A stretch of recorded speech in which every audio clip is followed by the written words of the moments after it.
about what's happened here this afternoon. At 1:17 this afternoon, Dudley Police received a phone call from ambulance control reporting that a young man had gone into the water at a water-filled quarry here at Lower Gornal. Our officers were in attendance very quickly. In fact, they were here within 2 minutes. On arrival, they saw a number of young people on the bank of the quarry. Clearly, people have been sunbathing and had obviously been swimming in the quarry at the same time. The area where the young man had gone into the water was pointed out to us. The information at that stage was that the boy had been in the water potentially for 5 minutes at that stage. The information that we were also given was that the water is particularly deep in that section of the quarry, in fact believed to be somewhere in the region of 20 feet deep. There was clearly no trace at all of the young man at that stage. We have liaised with our fire service and our ambulance service colleagues, and a search and rescue operation is put into place.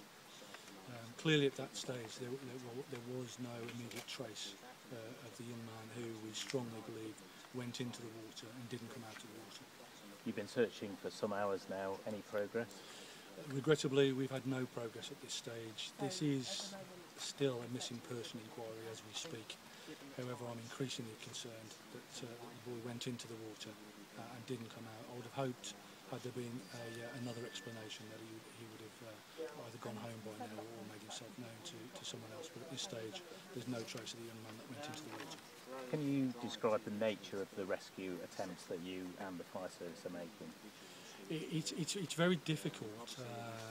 If I try to explain the terrain and the layout of the quarry, it's an enclosed area. It's quite difficult to get to down a steep bank. Clearly, officers were able to get to the bottom of the bank and to the water's edge very quickly. They were joined by fire service colleagues within a matter of minutes. It's not an appropriate situation to be entering the water. I'm sure you can imagine. It's deep water at that point. It's incredibly murky. There really is very little merit trying to enter the water, because at that point there is no obvious trace of the young man that went into the water. What can you tell us about the boy himself? We know that he's living locally. We understand that he was here with friends. It's been a really hot afternoon, and we understand that some young people were swimming in the quarry and sunbathing on the bank. So he was here with friends. They were all accounted for, and obviously we're speaking to them in some detail to try and establish exactly what might have happened. So did several people go into the water at once and he got into difficulties? Or? Well, we understand that certainly 2 of his friends entered the water, or were already in the water at that stage, and we understand have made efforts to save him. However, that was unsuccessful, and they made their way to the bank and quickly realised that their friend appeared to have gone under the water. Do you know how old he is? We understand that he's 14. And I understand there's a dinghy out there as well, isn't there? There is, yes. Fire service colleagues are in attendance, and they've put their dinghy onto the water. At this stage, we've secured the area. As you would imagine, it's a scene as far as the police are concerned. We've secured it.